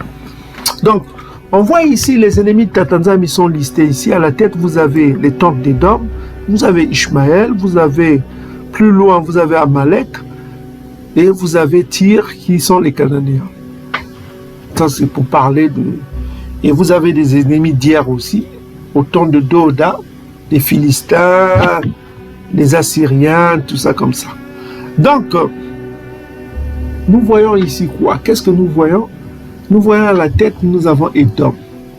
Donc, ne croyons pas que l'ennemi numéro 1 du Père éternel, c'est lui qui contredit le Père en disant que le Père n'a jamais créé les cieux et la terre, c'est le Big Bang. C'est lui qui dit que Dieu n'a pas été créé à l'image du Tout-Puissant. L'homme n'a pas été créé à l'image du Tout-Puissant, mais à l'image du singe. Autrement dit que l'image de l'homme n'est que l'image du singe. Ok? Avec l'évolution de Darwin et compagnie. Donc, ce n'est pas le même ennemi numéro 1 du Tout-Puissant qui va vous apporter une religion qui vous sera bénéfique. Et on va vous montrer que cette religion qui est le christianisme est une religion ultra satanique. Je répète bien, ultra satanique. Mais les gens me disent, mais non, Tsiba, prouve-le, prouve-le. Tu ne fais que dire ça, prouve-le, prouve-le. Soyez patient. Je vous ai dit que nous sommes dans un processus, je vous ai dit on a beaucoup de secrets à vous révéler, hein, vous le savez. Hein, mes frères, soyez patients. Donc nous sommes dans Psaume chapitre 39, on dit quoi? On revient à partir du verset 19. On dit quoi? Oh, Tout-Puissant, puisses-tu faire mourir le méchant, homme de sang, éloignez-vous de moi, dit le psalmiste. Homme de sang, éloignez-vous de moi. Verset 20, ils parlent de toi, du Tout-Puissant, de manière criminelle. Ils prennent ton nom pour mentir. Donc, ils prennent ton nom pour mentir. Donc, on voit qu'ils se servent du nom de Tatanzam pour mentir. Donc, pourquoi pourquoi la vision de Doda parle de ça? La vision de Doda dit quoi? Ils prennent le nom de Tatanzam pour mentir. Donc, ils ont pris le nom de Tatanzam pour nous inventer un Jésus. Donc, ils ont menti. Ils ont pris le nom de Tatanzam pour nous mentir. Vous voyez ce Jésus-là, qu'est-ce qu'il dit? Oh, Dieu a dit que voilà, vous venez de le lire. Oh, vous avez entendu dire que tu dois haïr tes ennemis. Vous avez entendu, mais le Tout-Puissant n'a jamais dit qu'il faut haïr ses ennemis, bon tout. À moins que ce Jésus-là ait l'idée de parler des ennemis de Ngoï. Là, c'est différent. C'est ce qu'on va lire ici. Ils ont pris le nom de Tatanzam pour mentir. Ça, c'est une vision que voit Nabi Doda. Ils ont menti. Voilà quoi. Et l'Esprit dit ici que Tatanzam, n'aurais-je pas de la haine pour ceux qui te haïssent, virgule, du dégoût pour ceux qui se lèvent contre toi.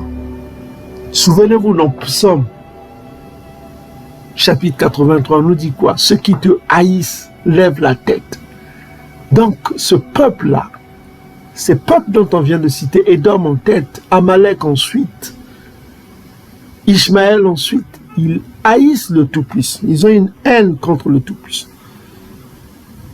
Donc on dit, n'aurais-je pas de la haine pour ceux qui te haïssent, du dégoût pour ceux qui se lèvent contre toi? Oh, Tatanzam, bientôt.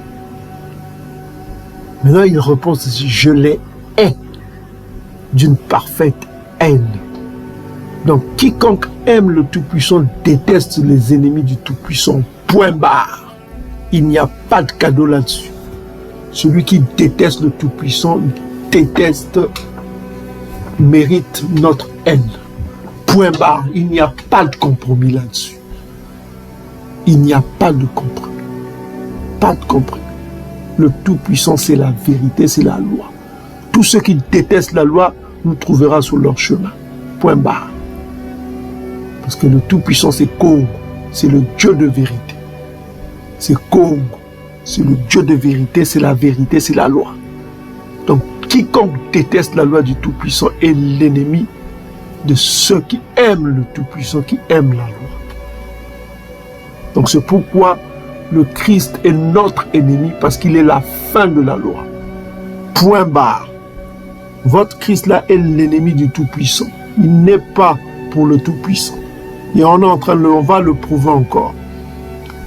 Et puis il dit que je les hais d'une parfaite haine, c'est-à-dire une haine parfaite, donc 100%. Disons une haine qui n'a pas de compromis. Ils sont pour moi des ennemis. Point barre. Ça, c'est le Tout-Puissant qui parle. C'est le futur Messie qui parle ici. C'est celui que le Tout-Puissant a oint pour être son Messie. Doda, c'est lui qui parle. Et c'est celui qui sera ressuscité par l'archange Congo. On vous l'a prouvé. Et c'est celui qui aura les 7 esprits de Tatanzambi. Ésaïe chapitre 11. On vous l'a prouvé encore. C'est lui qui parle ici. Qui êtes-vous pour le contredire? Ce n'est pas votre Jésus là. Votre Jésus ne pèse pas devant lui. Parce que votre Jésus, lui, il sera ressuscité. Il est vivant. Il sera ressuscité lui, mais votre Jésus n'existe pas.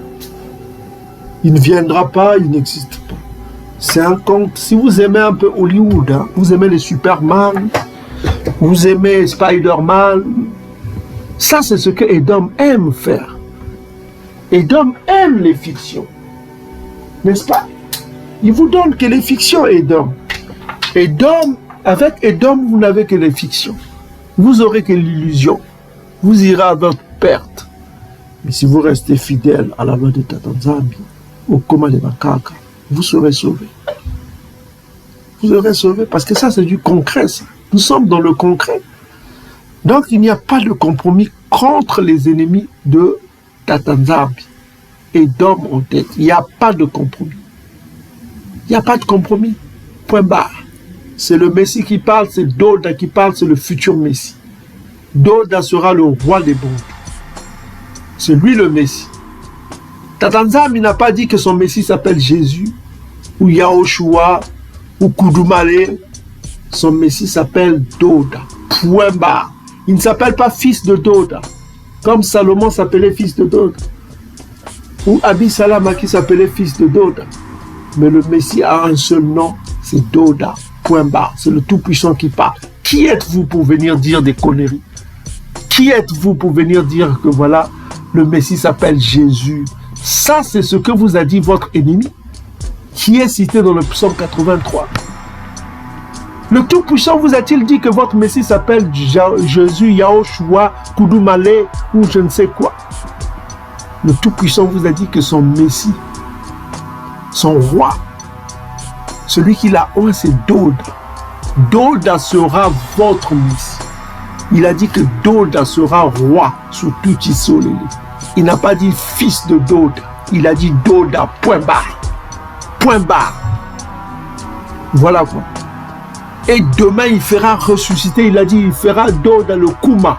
Doda subira le Kuma. On vous l'a prouvé. Il va être ressuscité. C'est lui qui va être ressuscité avec tous les bons. Parce que l'ange de l'Alliance vient pour ressusciter. Makaya Kumba. Daniel chapitre 12, verset 1 à 3. Il vient pour la résurrection. Celui qui vient ressusciter, ce n'est pas votre Jésus. C'est un archange. Et votre Jésus n'est même pas... Il n'a même pas même... Il ne peut même pas atteindre... Il n'a même pas le niveau. Je vous dis que votre Jésus là, après ce qu'on va lire là, vous allez comprendre que votre Jésus là, Romain là, il n'a même pas même le niveau de Job. Vous allez comprendre pourquoi. Il n'a même pas même le niveau de Job.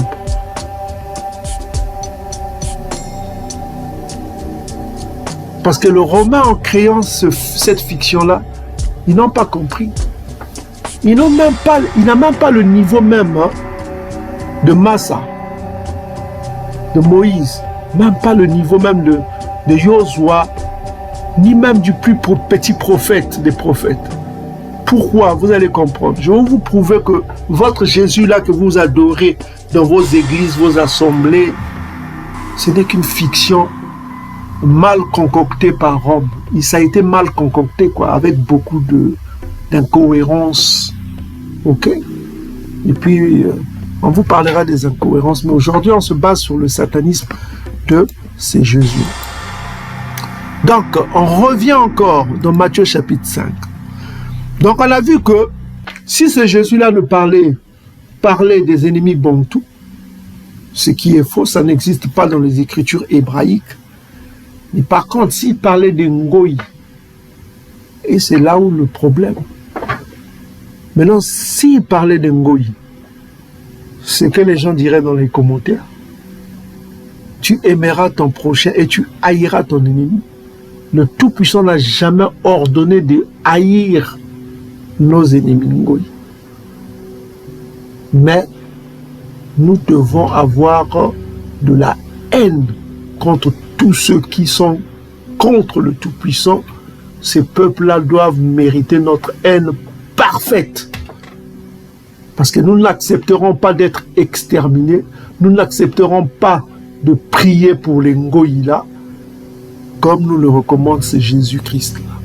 Donc, vous commencez à comprendre que s'il ne parle pas des ennemis bantous, que nous, le Tout-Puissant nous demande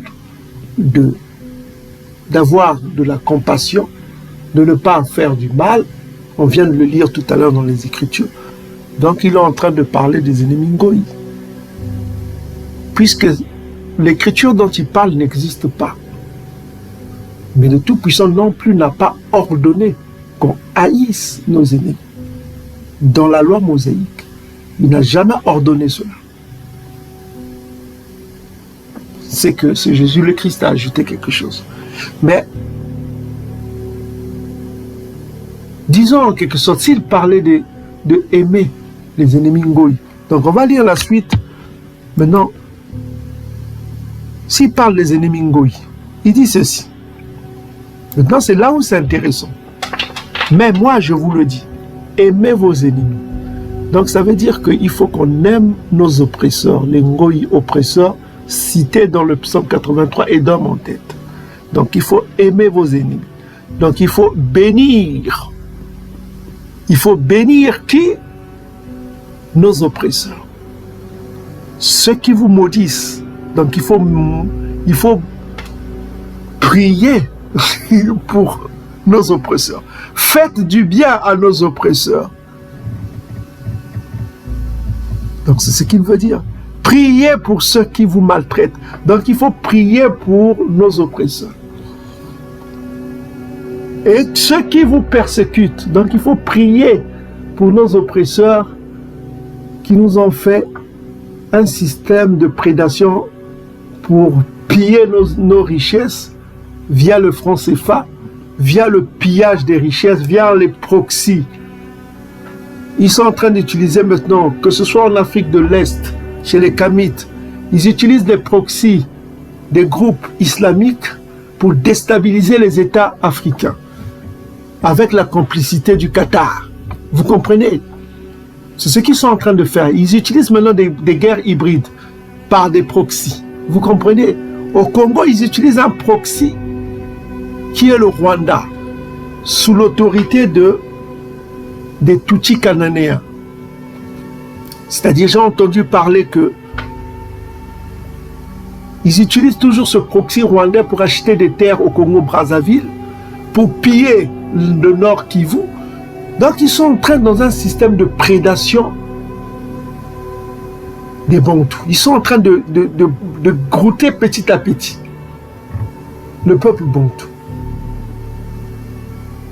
C'est pourquoi je dis le peuple, si vous ne vous réveillez pas, vous êtes toujours en train de faire ce que votre Jésus qui vous dit là, d'aimer vos ennemis, ceux qui vous maltraitent, il faut le prier pour eux. Parce qu'ici, il ne parle pas des ennemis bantous. Il a en tête. Parce que l'agenda des Romains, c'est quoi? Parce que vous devez avoir en tête quel est l'agenda de votre ennemi de ce Nouveau Testament-là. Vous devez connaître quel est l'agenda de ce Nouveau Testament. Quel est l'agenda de ce Nouveau Testament? Est-ce que vous connaissez l'agenda de ce Nouveau Testament? Avant qu'on continue, on va voir l'agenda de ce Nouveau Testament. Ok. Donc, nous avons ici l'agenda de ce Nouveau Testament, Romains, qui est cité explicitement. Ça n'a pas été caché dans Éphésiens chapitre 6, verset 5. On dit quoi? Serviteurs, obéissez à vos maîtres. Mais quand on voit le mot serviteur, dans d'autres traductions, on dit esclave, hein, parce que le mot ici, c'est doulos. Doulos. Doulos, ça veut dire quoi? Ça veut dire esclave, ça veut dire serviteur. Un esclave, un homme de condition servile. C'est-à-dire que un oppressé, en un mot, c'est un synonyme. Un oppressé, c'est un serviteur. Donc, l'oppressé, obéissez à vos maîtres. Obéissez à vos maîtres. C'est ça la philosophie de ce Nouveau Testament. On vous demande d'être docile. On vous demande la docilité, l'obéissance. Évitez la rébellion contre vos colonisateurs. Donc, ceux qui vous apporteront cette religion à coups d'épée, à coups de machette, à coups d'épée, vous devez leur obéir, vous devez prier pour eux, pour ceux qui vous persécutent, parce que votre Jésus-Christ le demande. Il faut prier pour ceux qui vous persécutent, pour vos oppresseurs. Mais les Congos disent, nous n'écouterons pas cet évangile de ce Jésus-là. Nous aurons une haine parfaite contre ceux qui nous haïssent, ceux qui veulent nous détruire, ceux qui nous exterminent. Et nous prierons contre eux. Nous ne prierons pas pour eux, comme le recommande le Jésus-Christ édomite romain. Est-ce que vous commencez à comprendre? Si ce Jésus-Christ-là parlait du fait qu'il ne faut pas haïr ses ennemis bantous de son peuple, première chose, c'est qu'il a faussé, parce que cette écriture n'existe pas. Le Tout-Puissant n'a jamais ordonné de haïr les ennemis bantous. Au contraire, comme on vient de le voir dans les Écritures, le Tout-Puissant nous demande de ne pas être rancunier à l'égard de ses ennemis bantous, de favoriser le bien contre les ennemis bantous, de ne pas se réjouir quand l'ennemi bantou est dans le malheur. C'est ce qu'on vient de lire tout à l'heure, autant dans les proverbes que dans la loi mosaïque.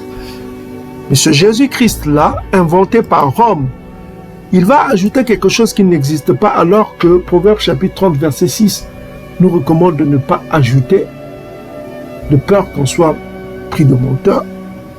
Maintenant, on s'est dit que supposons que ce Jésus-Christ ne parlait pas des ennemis bantous, et supposons qu'il ne disait pas tu haïras ton ennemi, qui n'existe pas dans les écritures hébraïques bantous, tu haïras ton ennemi.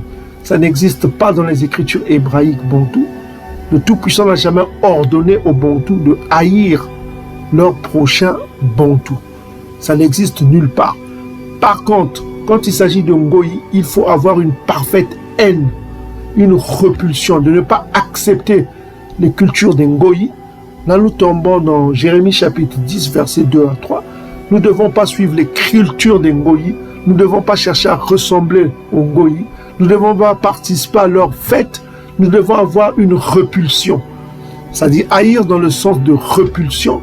Nous devons repudier toute leur culture, leur façon de voir, et surtout prier contre eux. Prier contre eux afin que le jugement arrive vite. Parce que celui qui vient, il vient pour venger, pour que nous ayons notre vengeance contre les Ngoyi. Psaume chapitre 149, verset 7 dit l'Esprit Congo, pour que la vengeance écrite s'accomplisse. Donc c'est ça, nous devons prier chaque nouvelle lune pour le Misifa, le Lucifu, contre tous les Ngoyi qui ont fait du mal au peuple bantou, ou qui continuent à faire du mal au peuple bantou. Les Ntsavo en tête, Edom en tête, Ishmaël ensuite, et Amalek ensuite, et n'oublions pas le Tyr, les Cananéens, Touti, qui sont leurs proxys, et d'autres proxys de ces peuples Ngoyi qui font du mal au peuple bantou, qui pillent les richesses des bantous. Ok? Donc, bien aimés frères et sœurs, nous sommes ici. On ne fera pas de cadeau. Hein. Ce n'est pas cet évangile foutre à la poubelle, ces conneries à la con, là où ce Jésus-Christ édomite, s'il ne parlait pas des ennemis bantous, donc il parle ici des ennemis de Tatanzami, Et s'il parle des ennemis de Tatanzam et d'Ngoyi qui font du mal au peuple bantou, il nous demande donc de les aimer, de les bénir, de ne pas les maudire, de faire du bien à ces ennemis-là, et de prier même pour ceux qui veulent nous tuer, ceux qui veulent nous dépopulariser, ceux qui nous font du mal, et ceux qui nous persécutent. Donc, ce Jésus-Christ-là n'est que Satan venu en chair.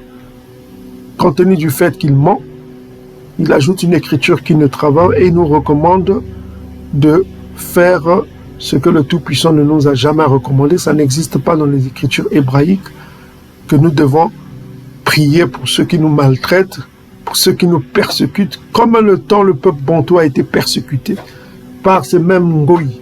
Donc voilà, donc son évangile-là, ça mettre à la poubelle, ça n'existe pas dans les écritures hébraïques bantou.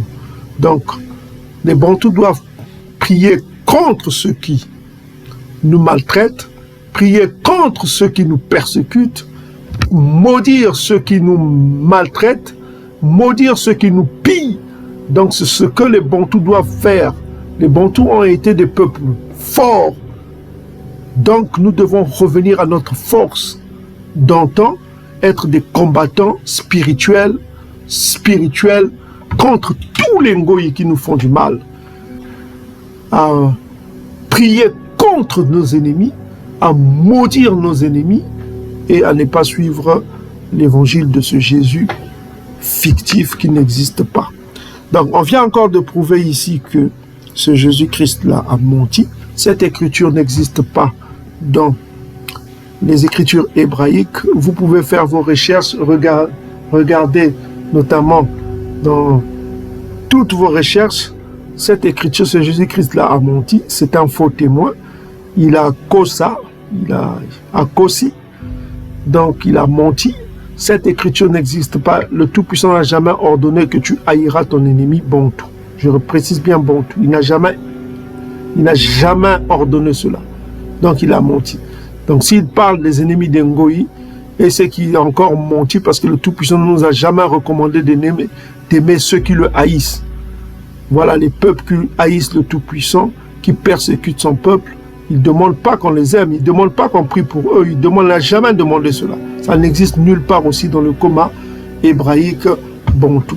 Ça, c'est une invention romaine pour dominer les peuples qui sont à sa sauce, pour que ces peuples-là soient dociles, pour qu'ils obéissent. Et le livre de Romains encore le confirme, là où l'apôtre Paul demande « Oh, il faut obéir aux autorités, voilà, donc aux autorités romaines. » Donc c'est toujours cet esprit de conquête des peuples qui caractérise ce Nouveau Testament à jeter à la poubelle.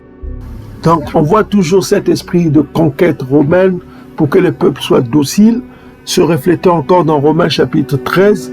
On voit toujours qu'on demande toujours il faut se soumettre aux autorités, tout ça comme ça, alors que Daniel n'a jamais été soumis. Il a refusé de manger des viandes sacrifiées aux idoles. Il a préféré aller dans la fosse aux lions que de se soumettre aux traditions des Babyloniens, de manger des viandes sacrifiées aux idoles. Il a refusé cela. Voilà, il a préféré d'être dévoré par le lion. Et votre apôtre Paul, qu'est-ce qu'il demande? De se soumettre, soumettez-vous aux autorités. Ça, c'est des religions que n'ont pas connu nos pères. Ok? Voilà quoi. Nos pères n'ont jamais connu cet esprit de docilité, d'obéissance aux Ngoyi et à leurs traditions que nous devons rejeter, surtout dans ces derniers temps. Donc c'est Jésus-Christ l'a faussé, il a menti, et il raconte des évangiles que le Tout-Puissant, ce n'est pas l'esprit Congo qui parle à travers lui. Maintenant, on va voir le verset ultra satanique de ce Jésus-Christ édomite. Maintenant, ouvrez vos oreilles. C'est ici la sagesse. Ouvrez vos oreilles. Souvenez-vous quand on l'a dit tout à l'heure dans Malachie chapitre 4. On a vu tout à l'heure dans le dernier verset que fera Élia. Élia se fera quoi? Élia fera quoi? Élia fera quoi? Il va réconcilier les pères aux enfants. Vous avez entendu ça? Il fera le soba, il enseignera le soba. C'est là qu'il poussera la réconciliation des pères aux enfants. Maintenant, nous allons voir la définition d'être chrétien. Qu'est-ce qu'il faut être chrétien? Être chrétien, c'est être disciple de quoi? de la fin de la loi, de Christos. Or, ce Christos-là, selon Romains chapitre 10, verset 4, Romains chapitre 10, verset 4, le mot Christos est défini selon votre Nouveau Testament, c'est-à-dire la fin de la loi. Donc nous sommes dans l'ère de la fin de la loi, dans l'ère de Christos, c'est-à-dire l'ère qui précède l'arrivée du Messie. Or, l'ère qui précède l'arrivée du Messie sera dominée selon la prophétie par qui? Par un personnage que Malachie a parlé dans son introduction, ce qui est Isso. Pourquoi on parle de l'ère qui précède l'ère messianique? Parce que c'est les prophéties Abdias qui le dit. Abdias chapitre 1 verset 21. Il dit que la chute des dômes de Ntsavu apportera le règne à Yaakov. Donc c'est-à-dire que l'ère messianique sera dominée par un pouvoir qui sera un pouvoir édomite. Or, ce édomite-là a une religion. Sa religion, c'est quoi? C'est Christos. Ok? Or, nous vivons dans l'ère de Christos, qui est l'ère de la fin de la loi. C'est pourquoi vous voyez que il n'y a plus de loi divine qui domine. Partout là où sont les adorateurs de Christos, il y a un recul de la loi divine. Il y a un recul évident. Vous avez les mariages interraciaux qui est une abomination selon la loi divine, notamment Malachie chapitre 2, verset 11 à 12, c'est une abomination. C'est un grand crime selon Néhémie chapitre 13, verset 27. Ok? Mais c'est une évidence dans ces derniers temps de la fin de la loi, puisque les pasteurs célèbrent cela au nom de leur Jésus. Au nom de leur Jésus, ils célèbrent ces mariages qui sont une abomination aux yeux du Très-Haut, mais qui est une évidence pour les Jésus romains. Pourquoi? Parce que ce Jésus romain est la fin de la loi. Vous voyez les relations entre hommes et entre femmes est promulguée par l'Église romaine. Vous avez entendu dernièrement, les journaux en ont parlé. C'est devenu une évidence. On recommande aux pasteurs, aux chrétiens catholiques de célébrer ces mariages interdits. Ce n'est plus un tabou. Les verrous sont en train de sonner. Pourquoi ils le promulguent? Parce qu'ils reconnaissent le Christos qui est la fin de la loi. Donc on recommande encore les relations entre hommes et les animaux. On vous a montré dernièrement que cette promulgation, on est en train de promulguer cela dans les pays édomites, que les hommes et les animaux peuvent se marier, peuvent avoir des relations, du moment où cela ne heurte pas l'animal. Donc nous sommes dans le temps de Christos, sans compter le LGBTisme, tout ce qui se va, sans compter les génocides de masse, notamment dans l'est du Congo. On est en train de tuer dans le silence. Et dernièrement en Palestine aussi, on est en train de tuer dans le silence, dans l'indifférence, alors que ces mêmes peuples christianisés qui sont sous l'autorité de Christos, qu'est-ce qu'ils sont en train de faire? Ils ont promulgué les droits de l'homme qu'ils ne respectent pas. Pour eux, c'est ridicule. Quand ça les arrange, ils les défendent. Quand ça ne les arrange pas, ils les nient ou ils restent dans le silence. Donc, c'est ce que nous sommes en train de constater. Nous sommes dans l'ère de Christos. L'ère de Christos, Romains chapitre 10, verset 4. L'ère de la fin de la loi. Maintenant,